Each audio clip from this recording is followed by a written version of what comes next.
দেশের সর্ব উত্তরের জেলা পঞ্চগড়ে বাড়তে শুরু করেছে শীতের প্রকোপ। গত কয়েকদিন ধরে এই জেলার উপর দিয়ে বয়ে যাচ্ছে হিমশীতল ঠান্ডা বাতাস। সূর্যের দেখা মিললেও নেই কোনো তীব্রতা, যার ফলে ভোগান্তিতে পড়েছেন শ্রমজীবী মানুষেরা। মঙ্গলবার 10 ডিসেম্বর সকাল 9টায় প্রথম শ্রেণীর আবহাওয়া অফিস 13.7 ডিগ্রি সেলসিয়াস তাপমাত্রা রেকর্ড করে।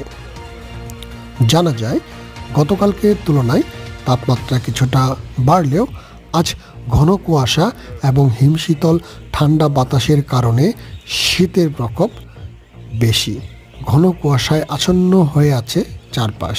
কুয়াশার কারণে ছোট বড় যানবাহনগুলোকে চলাচল করতে হচ্ছে হেডলাইট জ্বালিয়ে।